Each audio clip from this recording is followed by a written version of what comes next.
आदाब, इस्तकबाल है। आप देख रहे हैं प्राइम डिबेट। मैं हूं आपके साथ अबू हुरैरा। कठुआ इस्मत रेजी और कत्ल मामले में सजा के ऐलान के बाद अब अलीगढ़ की मासूम इंसाफ का इंतजार कर रही है। अलीगढ़ में महज 2.5 साल की मासूम का बहिमाना कत्ल किया गया था। इस भयानक वारदात पर अलीगढ़ समेत पूरे मुल्क में नाराजगी की लहर है। अलीगढ़ के कुछ इलाकों में सिक्योरिटी बढ़ा दी गई है, सोशल मीडिया पर पाबंदी है। ऐसे में लोगों को इंतजार है कि मासूम के साथ नापाक हरकत करने और उसे मौत की नींद सुलाने वाले हैवानों को उनके गुनाहों की सजा आखिर कब मिलेगी, कब यह हैवान फांसी के फंदे पर लटकाए जाएंगे। आखिर इंसाफ में इतनी देरी क्यों? आखिर मुल्क और खासकर यूपी में इस तरह के वाकयात पर रोक क्यों नहीं लग पा रही है? आखिर हमारी सरकारें या हमारा कानून और लॉ एंड ऑर्डर किस दिन के लिए हैं? खवातीन के तहफ्फुज के बुलंदबांग दावे और बेटी पढ़ाओ बेटी बढ़ाओ का नारा तो दिया जा रहा है, लेकिन फिर भी बेटियों की हिफाजत का मसला तशवीशनाक बना हुआ है। ऐसे में अलीगढ़ की मासूम को इंतजार है सिर्फ और सिर्फ इंसाफ का। इसी पर प्राइम डिबेट में हम बात करेंगे कि आखिर हमारी बेटियां महफूज कैसे रहेंगी, हमारी बेटियों पर तशद्दुद का सिलसिला कब और कैसे रुकेगा। लेकिन सबसे पहले यह रिपोर्ट देखिए। चाहिए, मैं हाथ जोड़ के निवेदन कर रही हूं। मुल्क में आए दिन खवातीन और खासकर मासूम बेटियों के साथ तशद्दुद और इस्मत रेजी के मामले बढ़ रहे हैं। समाज को शर्मसार कर देने वाले वाकयात में लगातार इजाफा हो रहा है। बेटी पढ़ाओ बेटी बढ़ाओ के नारे बुलंद किए जा रहे हैं, लेकिन जमीनी सतह पर मुल्क की बेटियां आज भी मुश्किलात से दोचार हैं। कभी कठुआ, कभी उन्नाव तो कभी अलीगढ़। हमारे सिस्टम सरकार और इंतजामिया के दावों की कलाई खोलकर रख देते हैं।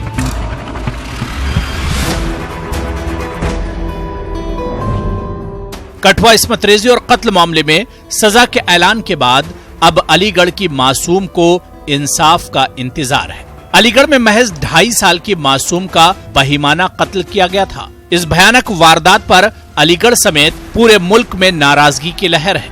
अलीगढ़ के कुछ इलाकों में सिक्योरिटी बढ़ा दी गई है, सोशल मीडिया पर पाबंदी है। ऐसे में लोगों को इंतजार है कि मासूम के साथ नापाक हरकत करने और इसे मौत की नींद सुलाने वाले हैवानों को उनके गुनाहों की सजा कब मिलेगी, कब ये हैवान फांसी के फंदे पर लटकाए जाएंगे। आखिर इंसाफ में इतनी देरी क्यों?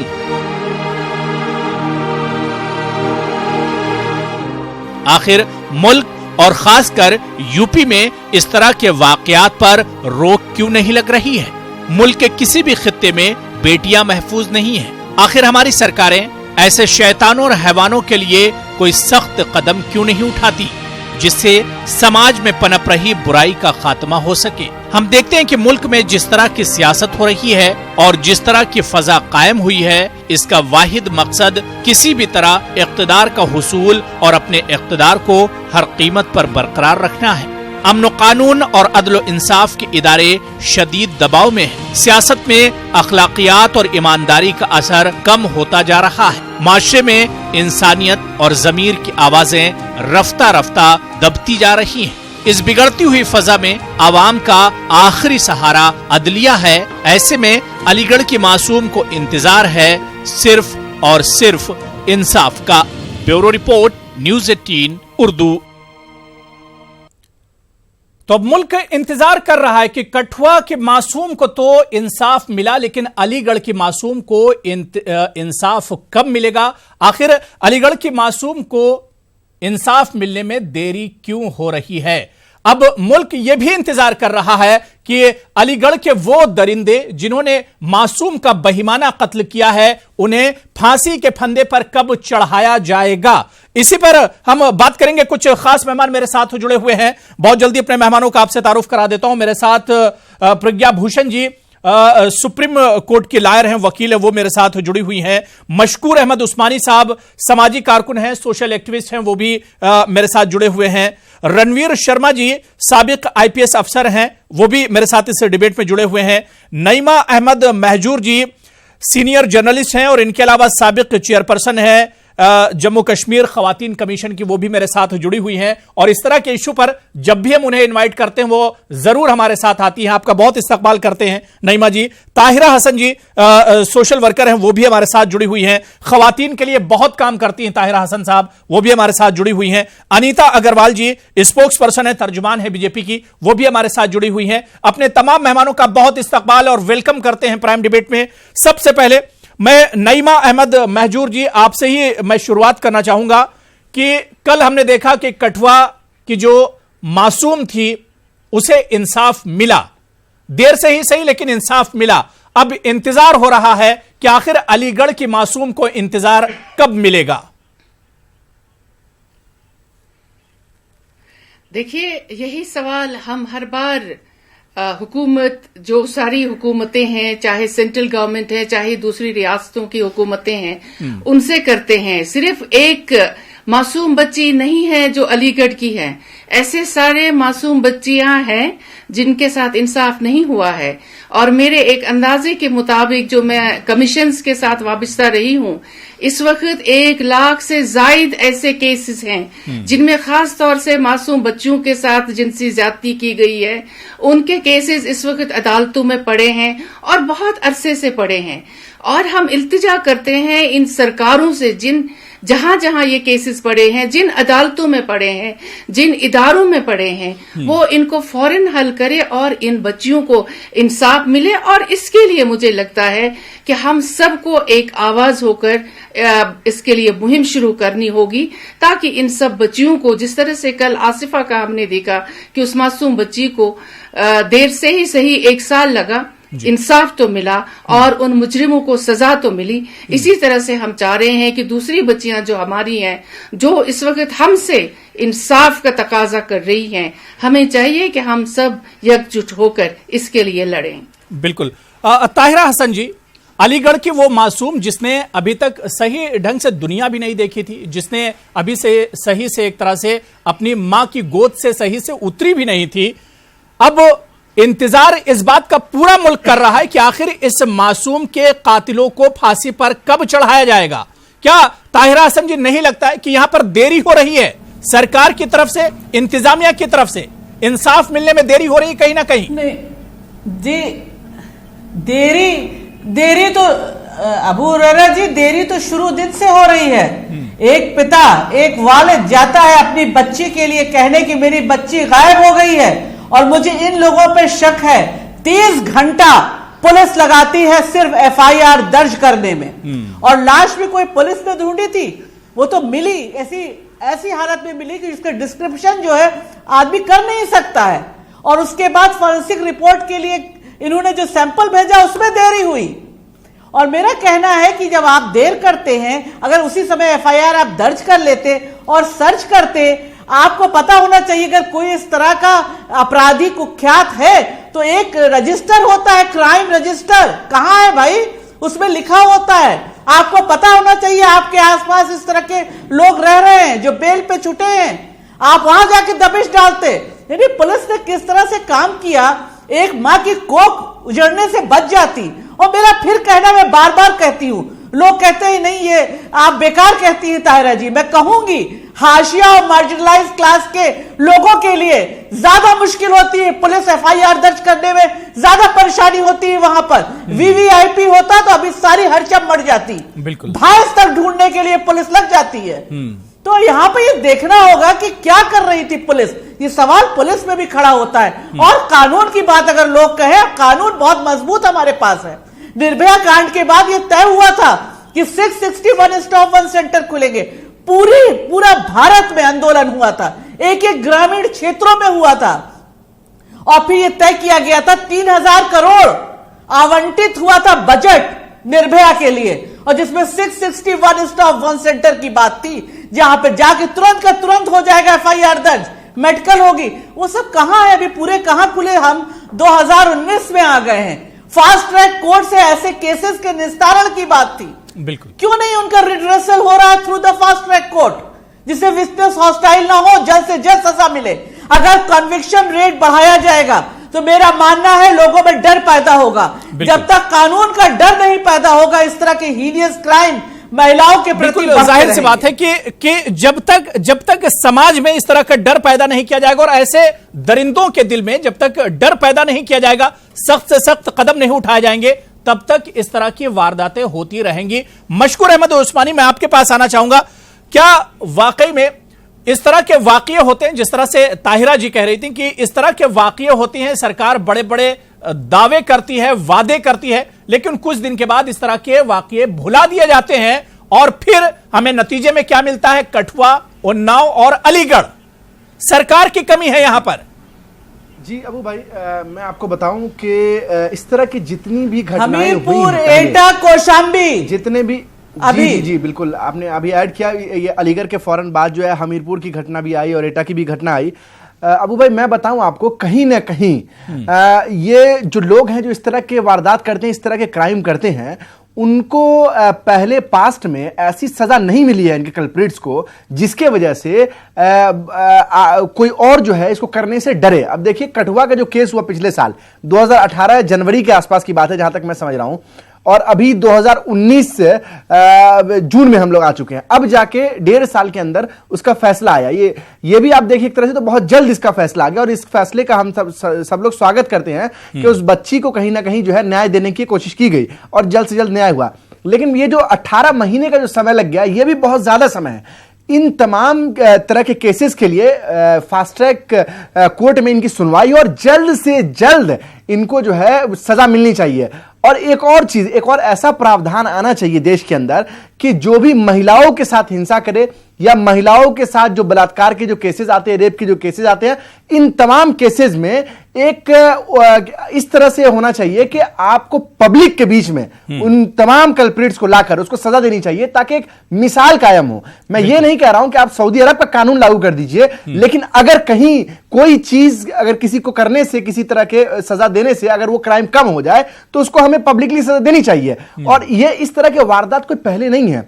ये नेशनल क्राइम रिकॉर्ड ब्यूरो का ये डेटा ये कहता है कि हिंदुस्तान जो है वो उसके अंदर जो सबसे बड़ा क्राइम, जो 5 क्राइम, उसमें चौथे नंबर का क्राइम है कि वो वुमेन्स के साथ जो है बलात्कार और रेप के केसेस किए जाते हैं। ये चौथे नंबर का क्राइम है और इस पे आज तक हम लोग कंट्रोल नहीं कर पा रहे हैं। अलीगढ़ का जहां तक मामला है, चूंकि मैं अलीगढ़ से हूं, तो मैं आपको बताऊं कि अलीगढ़ में पुलिस ने बहुत अच्छी अहम भूमिका निभाई इसमें। और उन्होंने जो है जैसे ही उनके पास कंप्लेन आई, उन्होंने बहुत तेजी में एक्ट किया और उसमें वहां पे जो है पास्को एक्ट के तहत जो है वहां पे कार्रवाई भी चल रही है और जो कल्प्रिट है उन पे एनएससी भी लगाया, नेशनल सिक्योरिटी एक्ट के तहत जो है उन पे कार्रवाई चल रही है। तमाम लोगों को पकड़ लिया गया उनके ऊपर और एसएसपी ने खुद फ्रंट पे आके, ये मैं पहली बार देख रहा हूं कि एसएसपी ने खुद फ्रंट पे आके ये कहा है कि वो बच्ची जो है, वो जो 2.5 साल की बच्ची है, वो मेरी बच्ची है और उसको न्याय दिलाना मेरा काम है। और परिवार वालों को उन्होंने पूरा आश्वासन दिया है। कल की भी आप वीडियोस आपके पास मौजूद होंगी, आप उसको देख सकते हैं किस तरह से जो है एक पुलिस के आला अधिकारी वहां पर आश्वासन दे रहा है। और जब पुलिस का आला अधिकारी आश्वासन देता है इस तरह के कि नहीं हम इंसाफ दिलाएंगे और इस बच्ची के साथ जो है वो गलत हुआ है और वो मेरी बच्ची की तरह है, यही होना चाहिए हर एक अधिकारी के अंदर। सरकार के अंदर जो भी लोग मंत्री बैठे हुए हैं उनको यह होना चाहिए। लेकिन बड़े अफसोस की बात है कि योगी सरकार के एक मंत्री ने यह कहा कि ये घटनाएं होती रहती हैं। तो आप देखिए मानसिकता के सरकार में जो लोग बैठे हुए हैं, जो लोग मंत्रालय संभाल रहे हैं, उनकी यह मानसिकता है कि वो ये कहते हैं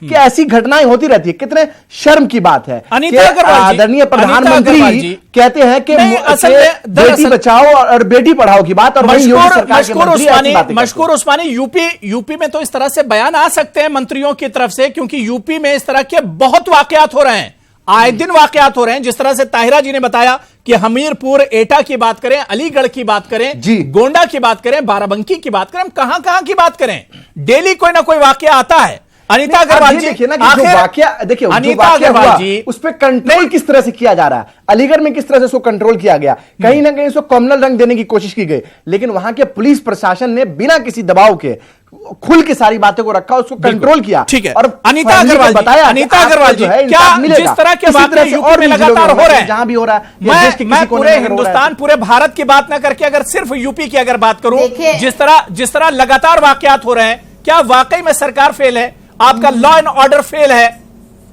क्यों नहीं रुक रहे इस तरह की वारदातें? नहीं अबू भाई, ऐसा नहीं है कि लैंड ऑर्डर फेल है या सरकार फेल है। हमने काफी क्राइम को काबू में किया है। ये अलीगढ़ की जो घटना वाकई बहुत दुखद घटना है, ये जानकर, लेकिन उसके बाद भी पुलिस की पूरी कार्रवाई हुई है और जिसने लेट लतीफ किया, जिसने रिपोर्ट नहीं लिखी, जिसने लापरवाही की, उस पर एक्शन भी लिया गया है, उस पर कार्रवाई हुई है। और सबसे बड़ी बात यह है कि वहां के सीओ को, वहां के इंस्पेक्टर को तुरंत सस्पेंड किया गया। और सबसे बड़ी बात है जो हम लोग शुरू से डिमांड कर रहे थे, हमारी भारतीय जनता पार्टी की महिलाओं की डिमांड थी कि कम से कम जो 10-12 साल की बच्ची को कोई छूता है तो उसको तुरंत उसे इमीडिएटली उसको खत्म कर देना चाहिए। उस डिमांड को भी हमारी सरकार ने माना है और उसको पूरा किया है। ये हम लोग की बहुत समय से डिमांड चल रही थी, जब पहले भी कांड होते थे तब भी हम लोग ये बात कहते थे। ये बात सही है कि जो लेकिन एक चीज मैं और कहना चाहूंगी अबू भाई, हमारे इसमें एक सोशल जो है ना, सामाजिक जागरूकता बहुत जरूरी है। थोड़ा सा हम लोग सोशल जागरूक हो जाएंगे तो मुझे लगता है जिस तरह स्वच्छता का हम लोगों ने अभियान चलाया, आज हर व्यक्ति उसका ध्यान देता है, इस तरह इसका भी एक अभियान चलाना चाहिए कि कोई भी इस लड़की, ऐसी लड़की को छुएगा या कुछ करेगा अग्रवाल जी, तो सरकार यूपी में आपकी है, ये कॉलोनी के लोग उसके सोशल ये मुहिम चलाएगा कौन? नहीं सरकार, जिस बेदारी की आप बात कर रही हैं, जिस मुहिम की बात कर रही है, कौन चलाएगा? ये जिम्मेदारी तो सरकार की बनती है। अबू भाई, डीजीपी ने क्या कहा? अबू भाई, यहाँ क्राइम बढ़ा है महिलाओं के प्रति, क्या डीजीपी ने कहा है? अबू भाई, उत्तर प्रदेश के मुखिया ने कहा है। एक मिनट तेरा जी, अबू भाई जो भी है सामाजिक अभियान है हम और आप ही चलाएंगे, ऐसा नहीं है। सरकार भी अपना काम कर रही है, हम लोग का भी कुछ दायित्व बनता है समाज के प्रति कि ऐसे लोगों का बहिष्कार करें। हम लोग उनको नमस्कार करते हैं, रेप करके आते हैं, जेल से छूट के आते हैं तो हम उनको अपने घर में खाना खिलाते हैं। ये सोशल लोगों को उसका बहिष्कार करना चाहिए, उनको नमस्कार करना बंद करना चाहिए। मैंने ऐसे बहुत से लोग देखे हैं जो कि वहाँ रेप के बाद जेल से छूट के आते हैं, उसके साथ दोस्तियां निभाई जाती हैं, उनका पार्टी में बुलाया जाता है। अगर हम सोशल बायकॉट करेंगे तो उनकी हिम्मत नहीं पड़ेगी। ये हम जैसे और आप जैसे लोगों को जरूरी है। देखिए मैं भी एक महिला हूँ, मेरी भी बेटी है, हमारे यहाँ भी बेटियां हैं, इसका कष्ट हम सबको है।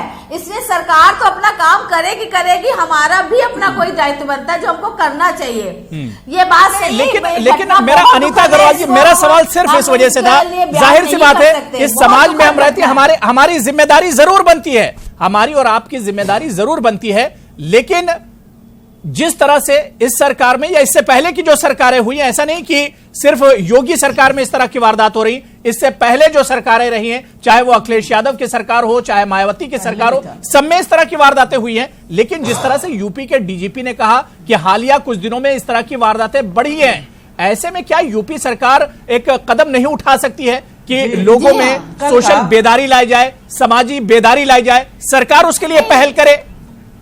अनीता अग्रवाल जी, अबू भाई जी, सरकार ने पहल की है। हाँ, सरकार ने पहल की है, मुख्यमंत्री ने मीटिंग की है, उन्होंने 181 को 100 डायल को कहा है कि तुरंत उसको बुला के करिए। उन्होंने ये भी, डीजीपी ने भी कहा है कि मैं फूड पेट्रोलिंग स्वयं खुद करूंगा। और सबसे बड़ी बात है एंटी रोमियो जो है उसको फिर एक्टिविटी अच्छे से किया जाएगा। हमारे इसमें बहुत गंभीर है, हमारे मुख्यमंत्री जी से गंभीर रूप से इसको ले रहे हैं। और ये बात नहीं है कि सरकार इसको गंभीरता से नहीं ले रही, पूरी गंभीरता से ले रही है। मैं आपको अभी रोकूंगा एक सेकंड। हम भी किसी को कहेंगे कि देखिए अनीता जी, आपको मालूम है जब जिस तरह से कठुआ में जो इंसिडेंट हुआ, जो सामने आया, आपके भारतीय जनता पार्टी के दो मिनिस्टर खुल के आके उन रेपिस्ट का सपोर्ट करते हैं। क्या कहेंगे आप? योगी सरकार में जो मंत्री बैठे हुए हैं वो अलीगढ़ के केस पे बोलते हैं, इस तरह की घटनाएं होती रहती है, क्या कहेंगे आप? ये बताइए अनीता जी, आप बताइए, क्योंकि आपकी पार्टी वहां भी उस टाइम पे सरकार में थी और यहाँ भी उत्तर प्रदेश में भी सरकार में, और यहाँ के आपके मंत्रियों को यह हाल है। नहीं, अगर जिसने ये कहा है, आप करेंगे सोशल बाइकॉट उस मिनिस्टर का? नहीं, आप करेंगे सोशल बाइकॉट यूपी को मिनिस्टर का? ऐसा नहीं, पार्टी से सस्पेंड करेंगी सबसे पहले तो? कैसी हिम्मत हुई कि हमारी छोटी सी बच्ची ट्विंकल के साथ इतनी बड़ी घटना हुई और उस पे जो है योगी सरकार के जो मंत्री ये कहते हैं कि ये घटनाएं होती रहती हैं? ऐसे कैसे होती रहती है भाई? महिलाएं ऐसी होती हैं जो कि ब्लैकमेल करती हैं, छोटी बच्चियों की बात नहीं कही, बड़ी महिलाओं की बात कही है। लेकिन जो भी कहा है बच्ची के साथ मामला, बच्ची के साथ हुआ, ट्विंकल 2.5 साल की बच्ची हमारी, छोटी सी गुड़िया ट्विंकल, उसके साथ मामला हुआ उस पे जो है आपके सरकार के मंत्री का ये बयान आता है, इतना शर्मनाक बयान है। मैं तो ये कहूंगा कि आप नेशनल टीवी पे भी बैठी हुई हैं और यहां से आप आह्वान कीजिए, आप भारतीय जनता पार्टी के स्पोक्स पर्सन हैं, कि उसको सस्पेंड किया जाएगा, उसको मंत्री पद से हटाया जाएगा। ऐसे लोगों को आपको पार्टी में जगह नहीं देनी चाहिए, जो महिलाओं का सम्मान ना करे, जो बच्चियों का सम्मान ना करे। अरे हमारे आपके घर में ही बच्ची, अनीता जी, आप खुद एक महिला है, किसी ने समर्थन नहीं किया है, बल्कि सरकार ने उनको डांटा है। नहीं, और आप एक स्लोगन दे के आए हैं, कोई ऐसी बात तो आई नहीं, कोई ऐसी बात तो आई नहीं है कि सरकार ने डांटा है या उनको मंत्री पद से हटाया गया या बर्खास्त किया गया पार्टी से। कोई ऐसा पब्लिक डोमेन में कोई प्रेस रिलीज तो आया नहीं है। आया तो अबू भाई से आपसे गुजारिश है कि कम से कम वो चला दिए, ताकि पूरा देश जाने कि योगी जी ने कोई एक्शन लिया है। नहीं अनीता अग्रवाल जी, अगर कोई कदम इस तरह का उठाया गया तो उसके बारे में बताइए कि आपकी इस तरह का वाकया होता है जो पूरे मुल्क को झिंझोर कर रख देता है, पूरे देश में एक नाराजगी है और उस पर आपके मंत्री इतना गिरा हुआ बयान दे रहे हैं। सरकार ने कार्रवाई की अपने मंत्री, क्या उन पर कार्रवाई नहीं होनी चाहिए अनीता जी? इतना शर्मनाक बयान कोई सोच नहीं सकता कि एक 2.5 साल की बच्ची, मासूम बच्ची जिसका कत्ल कर दिया गया, जिसके साथ इस तरह की वारदात हुई, उसके बारे में इस तरह का बयान आ जाता है। ठीक है, मशहूर सुन लीजिए। उनसे स्पष्टीकरण मांगा गया है अबू भाई। पहले देखिए, एक बात मैं यहाँ कहना चाह रही हूँ। अनीता जी बात हो गई, मशहूर ठीक है, आप लोग खामोश हो जाइए। ठीक है, ठीक है, अनीता जी बात हो गई, अनीता जी बात हो गई, मैंने बहुत टाइम दिया। अनीता जी बात हो गई, मशहूर मैं आ रहा हूँ, मशहूर मैं दोबारा से आ रहा हूँ, मशहूर मैं फिर आ रहा हूँ। दूसरे लोगों को मौका देना है, रणवीर जी वेट कर रहे हैं। उसके बाद उस पर रेप का केस लगा देती है। ठीक है, प्रज्ञा भूषण जी वेट कर रहे हैं, मैं आ रहा हूँ। अनीता जी बात हो गई, अनीता जी बात हो गई, अनीता जी बात हो गई, अनीता अग्रवाल जी, अनीता अग्रवाल जी, अनीता अग्रवाल सुन लीजिए, मशहूर उस्मानी सुन लीजिए, बात हो गई। आप मुख्यमंत्री से मिलकर कहिए, नईमा अहमद महजूर साहब, आप कुछ कहना चाह रही हैं? नईमा अहमद महजूर साहब, मैं एक बात इनसे मैं बीजेपी की तर्जुमान से एक बात कहना चाह रही हूँ। जब कल रसाना केस में डिसीजन आया तो इनके ही एक लीडर ने कल प्रेस कॉन्फ्रेंस में बताया कि ये डिसीजन सही नहीं है और गलत लोगों को सजा दी गई है, इसमें ये लोग शामिल ही नहीं है, मुलविस ही नहीं है, और हम अपील करेंगे इस डिसीजन के खिलाफ, क्योंकि हमें ये डिसीजन लग रहा है कि ये डिसीजन सही नहीं है। तो अब आप इसमें बताइए कि ये तो खुद अपने जो इदारे हैं, जुडिशरी का जो इदारा है जिसपे एक कॉन्फिडेंस रेस्टोर हुआ है, उसके बारे में इनके लीडर कहते हैं कि हमें इस पे भरोसा नहीं है। तो अब आप ही बताइए कि दूसरे लोग कैसे भरोसा करें? ये तो इनकी हुकूमतें हैं, इनकी सरकारें हैं, इनके इदारे इस वक्त चल रहे हैं, ये सारा निजाम अभी इस वक्त बीजेपी चला रही है। अगर यही अपने इदारों के बारे में इस तरह की बात कर रही है, उसमें शायद जी अनीता जी कंटिन्यू कीजिए। शायद एक आध व्यक्ति का ऐसा नाम आया है जो कि उसमें इन्वॉल्वमेंट नहीं था, शायद उसकी बात आई है, ये हमने भी कल सुना है।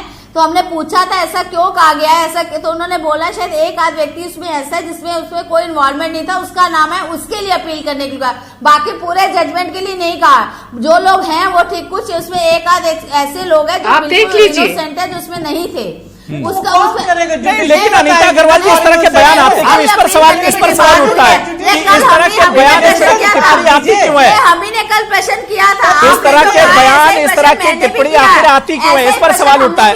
मैं ठीक है, मैं रणवीर जी के पास जाना चाहूंगा। मैं रणवीर शर्मा जी काफी देर से वेट कर रहे हैं और प्रज्ञा भूषण जी भी वेट कर रहे हैं।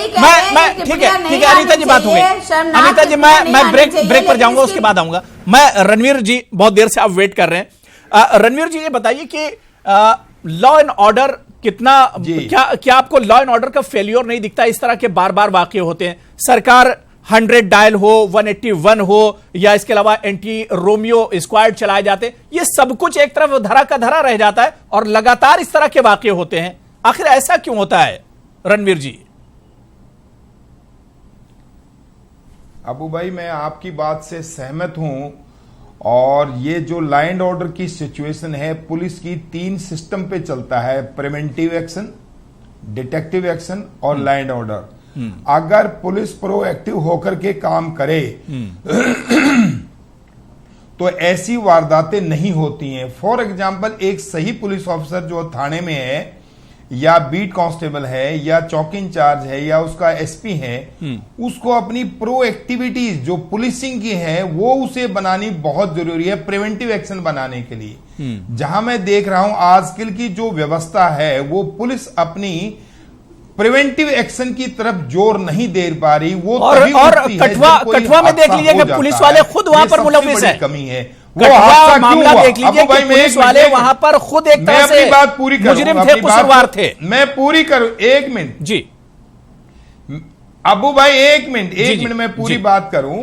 प्रिवेंटिव एक्शन ना होने की वजह से, प्रिवेंशन ना होने की वजह से ऐसे हादसे होते हैं। नंबर 2 डिटेक्शन है। अगर आपकी पुलिस उस मामले को जल्दी डिटेक्ट कर भी लेती है, पहले तो वो ढील बरतती है, उसके अंदर डिटेक्ट नहीं कर पाती है, जिससे कि लॉ एंड ऑर्डर सिचुएशन खड़ी होती है। अगर उसको सही तरीके से वो डिटेक्ट कर लेती है, डिटेक्ट करने के बाद तीसरा काम आता है प्रोसिक्यूशन, कि क्या आप उस मुलजिम को सजा दिला पाएंगे।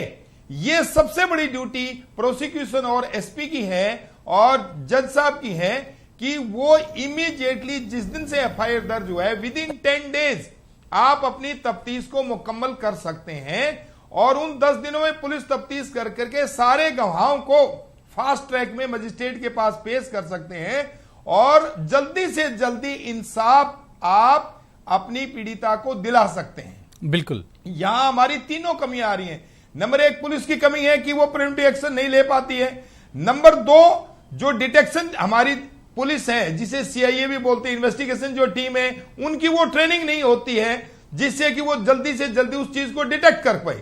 तीसरी जो पार्ट है प्रोसिक्यूशन, हम वो साक्ष्य नहीं दे पाते अच्छी तरीके से अपनी जुडिशरी को या अपने प्रोसिक्यूशन ब्रांच को, जिससे कि मुलजिम उन फायदा उठा करके उन छोटे छोटी बातों का और उससे बच जाते हैं या गवाही को बैठाने में मजबूर कर देते हैं। तो इसलिए हमें तीनों बातों पे ध्यान पड़ना पड़ेगा, अपनी पुलिस की ट्रेनिंग के ऊपर भी, प्रोसिक्यूशन के ऊपर भी और प्रिवेंटिव मेजर के ऊपर भी। नंबर लास्ट बात, द वर्ड इज अकाउंटेबिलिटी। हादसा क्यों हुआ, बिल्कुल, और कहां हुआ और किस तरीके से हुआ। क्या वो बीट कांस्टेबल कहां है जहां हादसा हो रहा है, वो एसएचओ चौकी इंचार्ज कहां है, वहां का एसपी कहां है, वहां का आईजी कहां है। सुपरविजन जो लेवल है वो बहुत ही कमजोर है।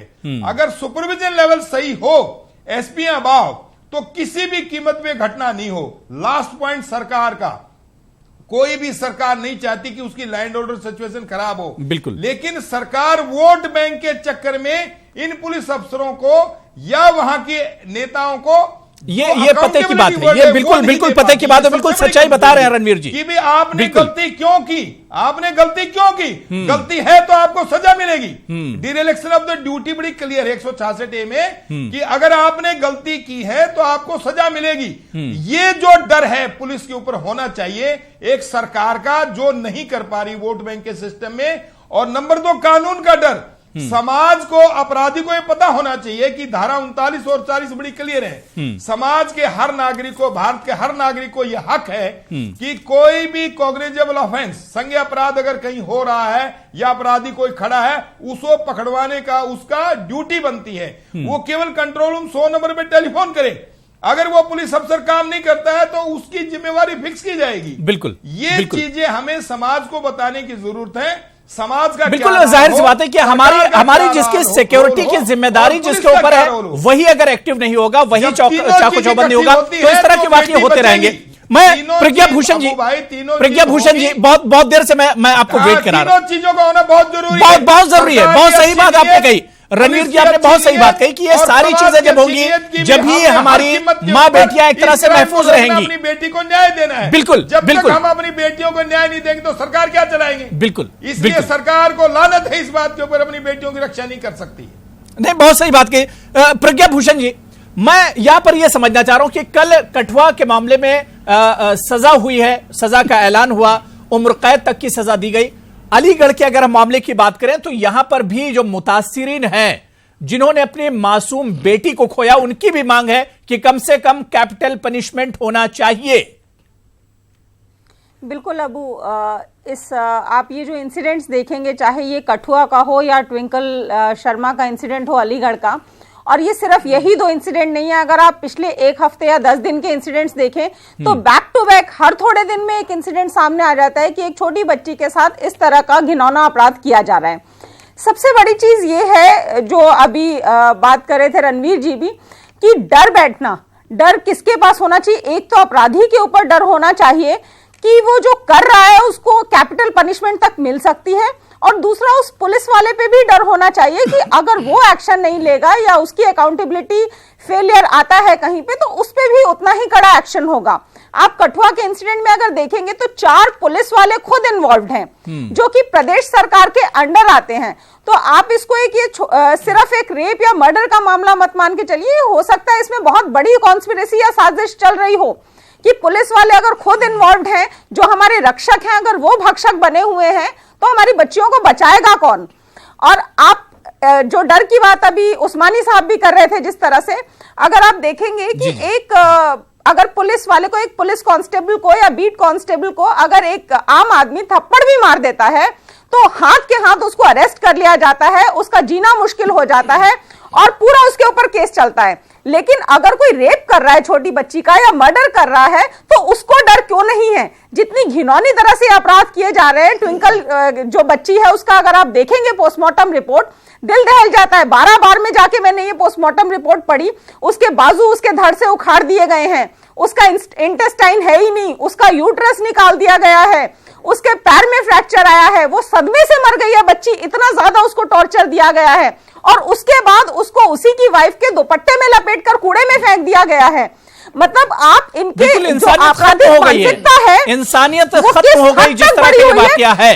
इंसानियत एक्चुअली शर्मसार हो जाती है कि इस तरह से कैसे कोई कर सकता है। इनको तो हम जानवर या दरिंदा भी नहीं बोल सकते, वो भी बहुत ज्यादा शायद इनसे ज्यादा इंसानियत दिखा देंगे किसी बच्चे पे या किसी इंसान पे हमला करने में। बिल्कुल। तो ये जो डर बैठना है कि अगर पुलिस वाला अकाउंटेबल है और वो नहीं कर रहा है तो सिर्फ क्यों सस्पेंड किया जा रहा है? 3 घंटे क्यों लग रहे हैं इतनी दर्दनाक मौत में भी उसको FIR करने में? हाथ के हाथ अकाउंटेबिलिटी सबकी ली जाएगी, हाथ के हाथ किया जाएगा, पुलिस को तभी सजगता पे ला सकते हैं हम। बिल्कुल जाहिर सी बात है कि रियल टाइम में इंसाफ होना चाहिए, जब ही इस तरह के वाकये रुकेंगे। छोटा सा ब्रेक लेंगे, तमाम पैनलिस्ट मेरे साथ जुड़े हुए हैं, छोटा सा ब्रेक लेंगे, लेकिन ब्रेक के उस पार बहुत अहम इशू कि आखिर हमारी मासूम बेटी, बहन या माओ के साथ इस तरह के वाकयात रुकेंगे कब? यह तशद्दुद खवातीन के साथ, महिलाओं के साथ आखिर कैसे रुकेगा, इस पर भी हम बात करेंगे। तो प्राइम डिबेट में हम यही बात कर रहे हैं कि कठुआ के मासूम को तो इंसाफ मिला, देर आए दुरुस्त आयद, लेकिन अलीगढ़ की जो मासूम है उसे इंसाफ कब मिलेगा? आखिर इतनी देरी क्यों हो रही है? जो दरिंदे हैं उन्हें आखिर फांसी पर कब चढ़ाया जाएगा या उनके खिलाफ आखिर सजा का ऐलान कब होगा? और सख्त से सख्त सजा की मांग की जा रही है, इसी पर हम लगातार बात कर रहे हैं। मैं ब्रेक के बाद नईमा अहमद महजूर साहिबा, आपसे ही मैं शुरुआत करना चाहूंगा कि इस तरह के जितने भी वाकये हो रहे हैं ये हमारे मुआशरे की असल में बेहिसी एक तरह से जाहिर करते हैं कि हमारा समाज कितना बेहिस हो चुका है। हर रोज इस तरह के वाकये सामने आते हैं। हमने नईमा अहमद महजूर साहिबा, हमने देखा था कि 2012 में दिल्ली में जब निर्भया का जो मामला हुआ था उससे लग रहा था कि समाज में एक उबाल आ गया है, समाज अब बदल जाएगा। लेकिन देख लीजिए कि 2012 से 2019 और आज हम कहां पर खड़े हैं। देखिए ना, मुझे लग रहा है कि हम जैसे एक दूसरे से कटे हुए हैं। इदारों के बीच में तालमेल नहीं है, कम्युनिटीज एक दूसरे से अलग हो रही हैं, अलग अलग से लंबी लंबी दीवारें हमने जो बना रखी हैं। जैसे पुलिस और कम्युनिटी का जो एक आपस में जो कनेक्शन होता था वो अब कहीं नजर नहीं आ रहा है, उसमें बहुत एक खला पैदा हुआ है। इसी तरह से जुडिशरी का इदारा, जो कोऑर्डिनेशन एक हुआ करता था एक जमाने में, मुझे लग रहा है कि अब ये इदारे अलग अलग से अपने अपने तौर पे काम कर रहे हैं और सोसाइटी में और समाज या मुआशरे में और इस तरह का बिखराव पैदा हुआ है कि इस पर सियासत भी कहीं हावी हो गई है। इस पर सियासत भी हावी हो गई, जिस तरह से रणवीर जी भी बता रहे थे कि पुलिस वालों में भी अब एक तरह से पुलिस पर भी, जो हमारे इंतजामिया, उस पर भी सियासत हावी हो गई है। और शायद यही वजह है कि इस तरह की जो बुराइयां हैं वो बढ़ती जा रही हैं। जी, जैसे रसाना का केस था, आपने देखा उसमें कुछ पुलिस वाले पहले शामिल थे, लेकिन शुक्र है कि जो पुलिस टीम फिर क्राइम ब्रांच आई, उन्होंने उन पुलिस वालों को भी एक तरह से एक्सपोज किया कि उन्होंने शवाहिद जो थे किस तरह से उस वक्त मिटा दिए थे। जाहिर है कि अगर इस पे आप सियासत करेंगे, आप इस पे मजहब ले आएंगे, तो इस तरह ये जो वाकयात होते हैं, घिनौने जराइम जो होते हैं, ये होते रहेंगे। अगर हम एक तरह से देखें कि वोट पॉलिटिक्स बहुत जरूरी है हमारे पॉलिटिशियंस के लिए, हमारे सियासतदानों के लिए, सियासी पार्टियों के लिए, लेकिन सोसाइटी में इस तरह की खराबियां जब पैदा हों और उनको आप सियासत और मजहब के साथ जोड़ेंगे, तो आप ही बताइए वो माशरा कैसे जिंदा रहेगा, वो माशरा कैसे तरक्की करेगा, और उस औरत को आप कैसे तहफ़्फ़ुज़ देंगे जिसको आप वोट के इवज खरीद रहे हैं, जिसको आप वोट के इवज तशद्दुद कर रहे हैं। तो इस तरह जब ये सोच, जब ये एटीट्यूड चेंज नहीं होगा, और ये एटीट्यूड हमारे सियासतदानों को पहले चेंज करना होगा, जो हमेशा वोट पॉलिटिक्स की आड़ में पुलिस को भी अपना बनाते हैं, जुडिशरी से भी उसको भी इन्फ्लुएंस करते हैं। तो इस तरह जब तक होगा तो मेरे ख्याल में तो कोई उम्मीद नजर नहीं आती। हाँ, अगर आपको जागरूकता, ये जो आप अवेकनिंग आप कह रहे हैं कि एक तरह से रेवोल्यूशन आप कह रहे हैं एक तरह से, इसमें सबसे पहला कदम जो है आप सियासतदानों से उठाइए। लोगों में कोई खराबी नहीं है, लोग सियासतदानों के पीछे पीछे चलते हैं, लेकिन अगर आप उकसा रहे हैं, आप उनको पॉलिटिक्स कराना सिखा रहे हैं, और वो भी डर्टी पॉलिटिक्स, तो आप ही बताइए उस माशरे की हालत क्या होगी। जो माशरा आज हम देख रहे हैं वो उसी का नतीजा है। बिल्कुल। रणवीर शर्मा जी कुछ रिएक्शन देना चाह रहे हैं आप? जी। मैं दो चीजें बताना चाहता हूं। मैं मैडम से बिल्कुल सही उन्होंने बोला है कि आज हमारी जो सिस्टम है, द टोटल व्यवस्था सिस्टम, वो नेताओं, अफसरों और अपराधियों से घिरी हुई है, और इन घिरे होने की वजह से जो समाज को अपना काम करना चाहिए वो नहीं कर पा रहा है। अभी हमें पावर को डिसेंट्रलाइज करना पड़ेगा, अकेले पुलिस के बस का नहीं है। पावर को डिसेंट्रलाइज, पहले हमारी सेल्फ गवर्नमेंटें हुआ करती थी गांव के अंदर और शहर के अंदर, वहीं की वहीं लोग जो भी अपराधी किस्म के लोग होते थे उनको पहले चुन लिया करते थे, और ऐसे लोगों को समाज में नहीं घुसने देते थे। ये सबसे बड़ी कमी आ रही है। दूसरी, सोशल मीडिया क्या परोस रहा है। सोशल मीडिया में देखिए क्या क्या चीज नहीं आ रही है, जिसे देख करके समाज कहीं न कहीं गलत रास्ते पे विशेष तौर से बच्चे जा रहे हैं। तीसरी बात, जो हमारा प्रिवेंटिव सरकार की तरफ से होना चाहिए था, वो वोट बैंक के चक्कर में नहीं हो पा रहा है। सरकारों में ऐसे नेता हुआ करते थे जो गलत को गलत और ठीक को ठीक बोलते थे।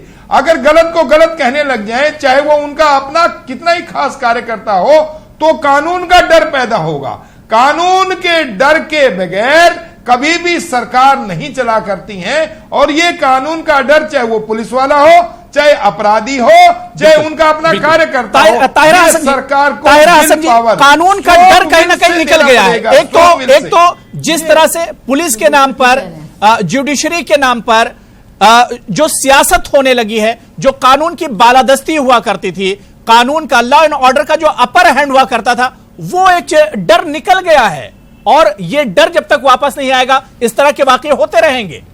वो इसलिए निकल गया मेरे भाई कि हमारी पुलिस एक्सपोज हो चुकी है, हमारे नेता एक्सपोज हो चुके हैं, हमारी जुडिशरी एक्सपोज हो चुकी है। वो सामने आ चुके की वजह से वो डर खत्म हो गया अपराधी को। उसको पता चल गया कि वकील को मैं इतने पैसे दूंगा और जमानत में वापस आ जाऊंगा।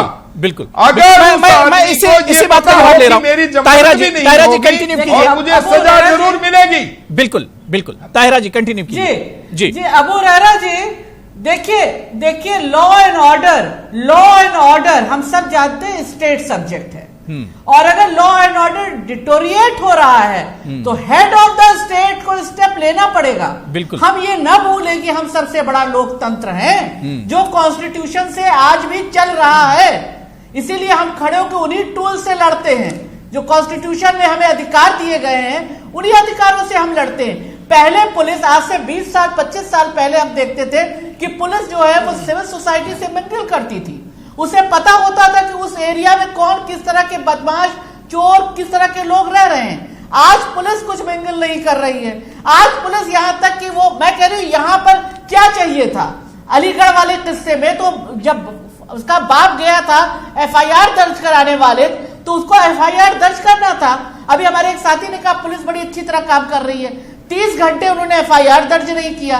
इसमें कौन सा अच्छा काम किया? और आपको जो सस्पेंड किया स्टेट ने, कुछ जो सस्पेंड हुए, सस्पेंशन से क्या होगा? फिर लाइन हाजिर करते, फिर लाके बैठा देते या उनका ट्रांसफर कर देते, दूसरी जगह पहुंचा देते।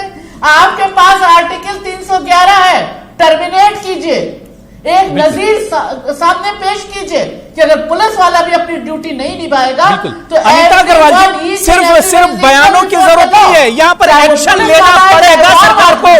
अनीता अग्रवाल जी, सरकार को एक्शन में नजर आना पड़ेगा, वरना आए दिन इस तरह के वाकये होते रहेंगे और ये वाकये रुकेंगे नहीं। अनीता अग्रवाल जी, अकाउंटेबिलिटी फिक्स करना बहुत जरूरी है। अबू भाई आप सही कह रहे हैं, सरकार बिल्कुल सरकार एक्शन में है, सरकार ने एक्शन लिया है, सरकार एक्शन में है और सरकार एक्शन कर रही है।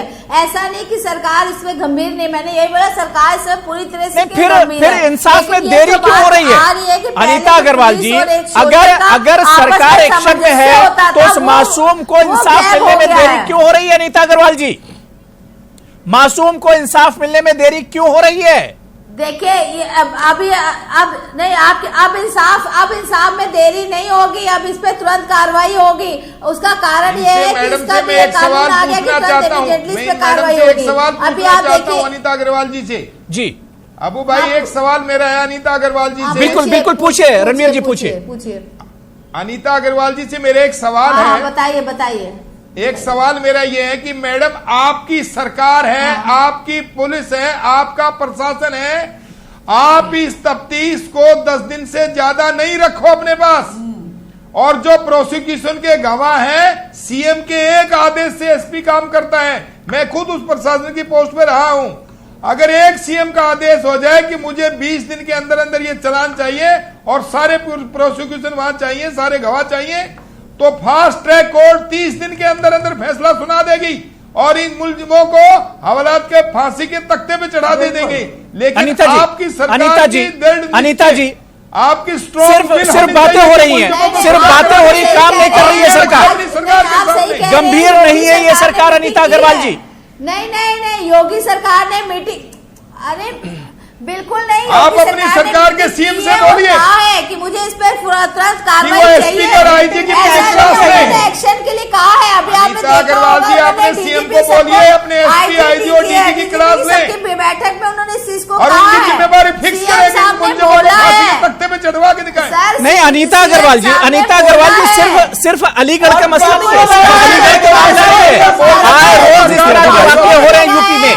ये अनीता अग्रवाल जी, ये वाकये तो वो है जो मीडिया में आ जाते हैं, ये वाकये तो वो है जो पेपर में छप जाते हैं, वरना आज दिन दूर दराज के इलाकों में कितने वाकये होते होंगे। अनीता अग्रवाल जी, करने के लिए सीएम साहब ने बोला है, उन्होंने बैठक में यही कहा, मुझे इसकी तुरंत कार्रवाई चाहिए, सख्त कार्रवाई के लिए बोला है और सबसे पास को एक भी लागू हो उसको बहुत जल्दी कर रहे अबू भाई, इसीलिए हाँ बिल्कुल आपकी बात सही है, बिल्कुल कार्रवाई हो रही है, कार्रवाई की तो एक्शन हो रहा है। साहब ने बोला और उसके बाद ठीक है, एक करके बात कर लीजिए, और एक करके बात कर लीजिए, अनीता जी बात होगी, एक करके बात कर लीजिए। मैं सबसे रिक्वेस्ट कर रहा हूँ, एक करके बात कर लीजिए। मैं आ रहा हूँ, मशकूर मैं आपके पास आ रहा हूँ, एक करके बात कर लीजिए ताकि बात समझ में आए। बात इतनी ज्यादा आप लोग सब लोग एक साथ बोलेंगे तो फिर समझ में बात भी नहीं आएगी और कोई मैसेज भी हमारे डिबेट का नहीं जाएगा। मैं चाह रहा हूं कि गंभीर मसला है, मुल्क की बेटी का मसला है, इस पर सियासत नहीं होनी चाहिए, इस पर सियासत नहीं होनी चाहिए। अनीता जी, अनीता अग्रवाल जी, अनीता अग्रवाल जी बात हो गई, अनीता अग्रवाल जी बात हो गई आपकी, अनीता अग्रवाल जी आपकी बात हो गई। मशकूर, क्या वाकई में जिस तरह से अनीता अग्रवाल जी यहां बैठकर बयान दे रही हैं कि उनकी सरकार गंभीर है, सरकार एक्शन में है, सरकार काम कर रही, अगर यह सरकार काम कर रही होती तो क्या हमीरपुर का वाकया होता, क्या अलीगढ़ में मासूम के साथ ये होता, क्या गोंडा में इस तरह के का वाकया होता?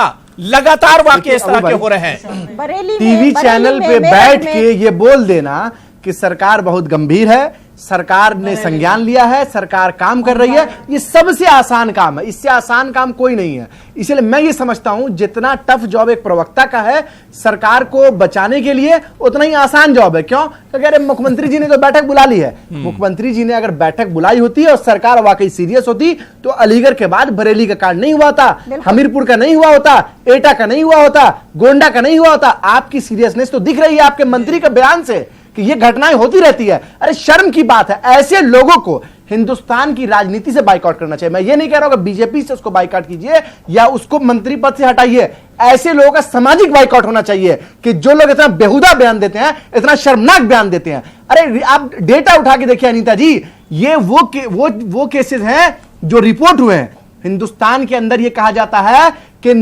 80 से 90% क्राइम जो है, जो महिलाओं के साथ या हमारी घर में बच्चियों के साथ होता है, वो अनरिपोर्टेड होता है। जो रिपोर्टेड क्राइम है उसका डेटा मैं आपको बता रहा हूं, वो 2016 में जो आखिरी डेटा आया था जब राजनाथ सिंह जी होम मिनिस्टर थे, उस टाइम पे यह कहा गया तो 1,06,958 क्राइम हुए हैं हमारे यहां बच्चों के साथ, जिसमें केवल 36,022 केसेस जो है वो पॉस्को एक्ट के तहत हुए हैं। और अभी तक जो अदालत में जो लंबित मामला है वो 1-2 लाख नहीं है, वो मामला 10,81,000 था, जो बढ़कर 12,04,786 हो चुका है। तो ये लंबित मामले जो अटके हुए हैं अदालत में, इनको तो सुनवाई इन पे कोई हो नहीं रही है, इन पे कोई इंसाफ हो नहीं रहा। और आप बोल रहे हैं बार बार के सरकार बहुत सीरियसनेस दिखती है आपको। सबसे पहले नहीं अबू भाई रुकिए, बहुत गंभीर मसला है, मुझे 20 सेकंड और दीजिए आप। मैं बता रहा हूं कि ये जो लोग बैठे हुए प्रवक्ता बनते हैं पार्टी के, ये जाएं और मिले अपने मुख्यमंत्री से, बोले कि जो उत्तर प्रदेश के अंदर जो भी केसेस हुए हैं, आप छोड़ दीजिए कि दूसरी के कौन सी सरकार थी, पहले सपा की थी, बसपा की थी, आपके राज्य में जो ऐसी घटनाएं हुई हैं उनमें इंसाफ दिला दिया। मैं मान लूंगा भारतीय जनता पार्टी बहुत अच्छी पार्टी है, आपके सरकार में आप 2017 से हैं प्रदेश के अंदर या 14 से हैं, जो पूरे इंडिया में आप रूल कर रहे हैं। ठीक है, आप मैं जवाब ले लेता हूं, मैं दिला दिया, मैं मान लूंगा। और एक और चीज, ये तमाम केसेस को फास्ट ट्रैक कोर्ट में लाना चाहिए और जो भी कल्प्रिट है उनको पब्लिक में लाके उनको सजा ऐसी देनी चाहिए कि पूरा देश को सबक मिले और इस तरह की कोई भी वारदात पूरे देश के अंदर नहीं हो। हमारे देश के अंदर महिलाएं सुरक्षित हो, हमारे देश के अंदर जो है जो बच्चियां हैं उनकी जान की सुरक्षा हो। इसमें ज्यादा लंबित नहीं हुआ है। हमारी कोशिश पूरी रहेगी कि बहुत जल्द से जल्द फैसला हो, इसमें जल्दी से जल्दी हो। हम अनीता अग्रवाल जी, मध्य प्रदेश की मिसाल देखिए, मध्य प्रदेश में 9 दिनों में फैसला निपटा दिया गया। इसी तरह का मामला मध्य प्रदेश में था जहां 9 दिनों में सिर्फ फैसला आया, वो नजीर है और यूपी गवर्नमेंट को उस फैसले को भी देखना चाहिए। बिल्कुल। प्रज्ञा भूषण जी मैं आपके पास आ रहा हूं। प्रज्ञा भूषण जी, आखिर इस तरह के मामलों में देरी क्यों होती है? जल्दी फैसला होगा, ऐसा नहीं है कि इसमें नहीं आएगा। बहुत जल्द फैसला आएगा। मैं कह रही थी कि हमारे देश के जो कानून है, मोदी जी ने कहा है कि मुझे तुरंत इसमें रिजल्ट चाहिए। ठीक है, हमारे देश के जो कानून हैं वो बहुत सख्त हैं, पर कानून व्यवस्था जो है वो बिल्कुल ही लचर है। वो हमारे हर प्रदेश के सरकार के अंडर आती है कानून व्यवस्था, और इन प्रदेशों में जहां पे भी अगर इस तरह की अपराध हो रहे हैं और बैक टू बैक एक के बाद एक हो रहे हैं, तो आपको समझना पड़ेगा कि प्रदेश के हाथ में कानून व्यवस्था नहीं आ पा रही है और वो कानून व्यवस्था बिल्कुल लचर हो चुकी है, उसकी हालत खराब है। और उसको सुनिश्चित करना सबसे पहली जिम्मेवारी है। मैं कानूनी एतबार से समझना चाह रहा हूं कि मध्य प्रदेश में एक वाकया इसी तरह का हुआ, वहां 9 दिनों में फैसला आ गया, वहां पर सजा दे दी गई, सब कुछ 9 दिनों में हो गया। सवाल ये उठ रहा है, क्या यूपी की सरकार फास्ट ट्रैक कोर्ट के जरिए इतने अहम मसले को, मुल्क की बेटी है, न मुसलमान की बेटी है न हिंदू की बेटी है, जो जिस बेटी के साथ हुआ है वो इंसानियत से जुड़ा हुआ मसला है, क्या यूपी की सरकार फास्ट ट्रैक कोर्ट से इस मसले को हल नहीं कर सकती? गाइडलाइंस हैं, जो सुप्रीम कोर्ट के गाइडलाइंस हैं, उसके हिसाब से भी पॉक्सो के अंडर में अगर कोई क्राइम रजिस्टर्ड होता है तो विद इन 30 डेज 30 दिन के अंदर फास्ट ट्रैक कोर्ट को अपना जजमेंट देना होता है।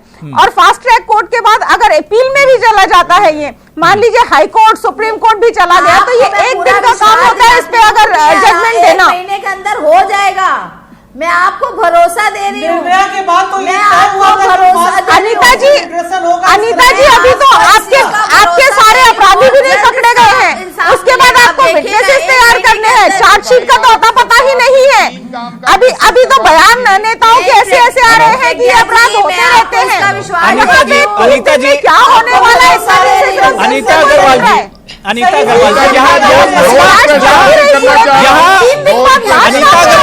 अनीता अग्रवाल जी एक एक करके बात कर लीजिए, एक एक करके। मैं अनीता अग्रवाल जी यहां पर इससे भी अहम मसला ये सरकार सख्त से सख्त कदम उठाए, ये तो एक मसला है ही है कि इस पर जल्द से जल्द सजा मिलनी चाहिए, लेकिन बड़ा मसला अनीता अग्रवाल जी यहां पर यह है कि डेली इस तरह के मामले सामने आ रहे हैं। डीजीपी आपके खुद कह रहे हैं कि क्राइम यूपी में बढ़ा है, इस पर कैसे काबू पाएंगे? बिल्कुल हम मान रहे हैं। देखिए इसी के लिए अबू भाई अनीता जी मैं मानता हूं कि सरकार के संरक्षण में हो रहा है क्राइम, इसी वजह से क्राइम बढ़ा है। क्राइम बढ़ने की वजह कभी भी होती है सरकारी संरक्षण मिलना। अगर सरकार का संरक्षण अगर मिलेगा अपराधियों को तो क्राइम तो बढ़ना है। मुख्यमंत्री जी ने बोला है इसको सख्त से सख्त कार्रवाई की जाए, सख्त से सख्त तुरंत कार्रवाई की जाए। ठीक है। अरे आप कठोर निर्णय कीजिएगा और यही बोलिएगा कि सख्त से सख्त कार्रवाई बोलिएगा। ठीक है, बात हो गई सबकी। मैं बात हो गई। देखिए बहुत सियासी बातें हमने कर ली, बहुत सियासी बातें हमने कर ली, बहुत सियासी बातें कर ली। ठीक है, मैं एक से लास्ट कमेंट ले लेता हूं, सबको मैं 20 सेकंड दूंगा। नईमा अहमद महजूर साहिबा, मैं आपके पास ही आना चाहूंगा कि किस तरह से हमारी जो बेटियां हैं मुल्क की, चाहे वो हिंदू हो, मुसलमान हो, सिख हो, ईसाई, मजहब से ऊपर उठकर आखिर इन बेटियों की हिफाजत कैसे होगी, इन पर तशद्दुद ना हो, इनकी सिक्योरिटी कैसे होगी? सिर्फ नारे ना लगाए जाएं बल्कि जमीनी सतह पर काम होना चाहिए। कैसे मुमकिन होगा ये, महजूर जी?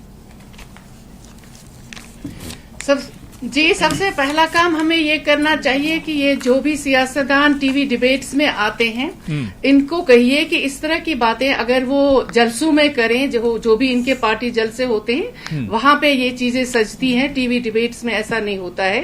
टीवी डिबेट्स में एक कमिटमेंट करें और उस पर पूरा उतरें। दूसरा ये कि पुलिस को जो है अकाउंटेबल बनाइए, जुडिशरी को सियासत के इन्फ्लुएंस से दूर कर लीजिए और सियासतदानों से कहिए कि जहां कहीं भी अपराध होता है उसमें कूद पड़ने की जरूरत नहीं है। और जो भी केसेस इस वक्त अदालतों में मौजूद हैं या जो अभी रिसेंटली जो केसेस हुए हैं, फास्ट ट्रैक पे इनका मदावा होना चाहिए, इनका हल होना चाहिए। और जिसमें चाहे बीजेपी की सरकार हो, कोई और सरकार हो, इनको इसमें सीरियस होना होगा ताकि यहाँ जो बच्ची हमारी है उसको एक तहफ्फुज का एहसास हो, उसको ये न लगे कि सारी दुनिया और सारा हिंदुस्तान मेरे खिलाफ है। बिल्कुल। रणवीर जी आपका कमेंट, कैसे महफूज होंगी हमारी बेटियां? नंबर 1 हम मैं कह रहा हूं सबसे पहले कम्युनिटी पुलिसिंग के थ्रू प्रिवेंटिव एक्शन होने चाहिए। कम्युनिटी पुलिसिंग के थ्रू प्रिवेंटिव एक्शन होने चाहिए अपराधियों के ऊपर जो समाज के अंदर गलत काम कर रहे हैं। नंबर 2 अकाउंटेबिलिटी, जो पुलिस अफसर काम ना करे, अपने इलाके में अपराध को ना रोक सके, होनी चाहिए। उसके ऊपर अकाउंटेबिलिटी, उसके हिसाब जरूर होना चाहिए, उसकी जिम्मेवारी फिक्स होनी चाहिए। नंबर 3 सरकार अपनी will power, strong will power से गलत को गलत और ठीक को ठीक करने के लिए पुलिस पुलिस कैसे सुधरेगा ये समाज? आपकी गलती की समाज माफी नहीं होगी और कार्यकर्ता को हिदायत दे, कार्यकर्ता की पुलिस के काम में दखल ना दे, पुलिस के काम में दखल ना दे, कम से कम दखल दे जो जरूरी हो, अदरवाइज पुलिस को काम करने दे, अपराधियों को नकेल करने दे। जी निर्भया जी, ताहिरा जी कंटिन्यू कीजिए। अबू हुरैरा जी, निर्भया कांड में ये तय किया गया था कि जस्टिस वर्मा कमेटी इसीलिए गठित हुई थी, हम सब ने उसमें इनपुट दिया था और एक मजबूत कानून बना था जिसमें यह है कि अगर पॉलिटिकल विल है कि आप सेक्सुअल वायलेंस को कर्ब करना चाहते हैं अगेंस्ट वीमेन, तो आपको फास्ट ट्रैक कोर्ट से ऐसे हीनियस क्राइम का निस्तारण करना होगा, कन्विक्शन रेट बढ़ाना होगा। 1975 में कन्विक्शन रेट 41% था, 2011 आते आते 23% हो गया, अब और कम हो रहा है। जब कन्विक्शन रेट कम होगा और इस तरह का हीनियस क्राइम करने के बाद स्केप रूट पाके जो क्रिमिनल है वो निकलेगा, तो जाहिर है वो क्राइम बढ़ता जाएगा, दूसरों को भी प्रोत्साहन मिलेगा। कानून का डर एक तरह से बढ़ाना होगा, कानून का डर पैदा हो, लोगों में सख्त सजा देने की जरूरत है। बिल्कुल, दो चीजों का हमें बहुत ख्याल रखना होगा। हमारा कॉन्स्टिट्यूशन ऑफ इंडिया जो है वो किसी धर्म में मतभेद नहीं करता।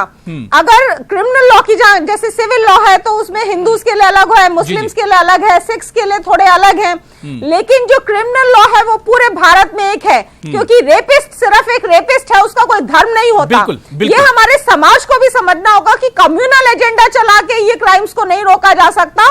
अगर कोई रेपिस्ट हो वो किसी भी धर्म किसी भी समाज का हो, उसका सोशली कंप्लीटली बॉयकॉट होना चाहिए। और दूसरा जो कानून का डर है, अगर एक लोकल एरिया में कोई अपराधी होता है तो वो पुलिस वाले के घर में घुसने से डरता है कि ये हमारे लोकल पुलिस वाले का घर है। अगर सरकार में बैठा कोई मंत्री इस तरह के वाकये का मजाक उड़ाए तो उस पर भी सरकार सख्त कदम उठाएगी, सख्त कदम उठाने की जरूरत है।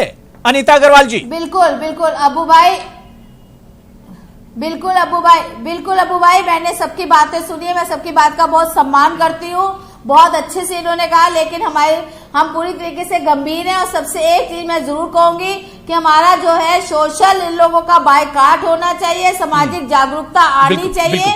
ये जब तक थोड़ा सा मशकूर मैं 5 सेकंड आपको भी दूंगा। क्या मसले का हल मसले का हल एक आखिरी कमेंट आपसे चाहूंगी। सरकार अपना बहुत गंभीर मसला है, बहुत गंभीर मसला है। बोला है कि जी इन तमाम तरह की जो घटनाओं का एक सबसे इम्पोर्टेंट चीज इसलिए है कि ये तमाम घटनाएं जो हैं उनको फास्ट ट्रैक कोर्ट में लाके जल्द से जल्द न्याय मिले, और जो पुलिस की जो व्यवस्था है, जो प्रशासन को जिस तरह से काम करना चाहिए उसको इंडिपेंडेंट वे में काम करना चाहिए।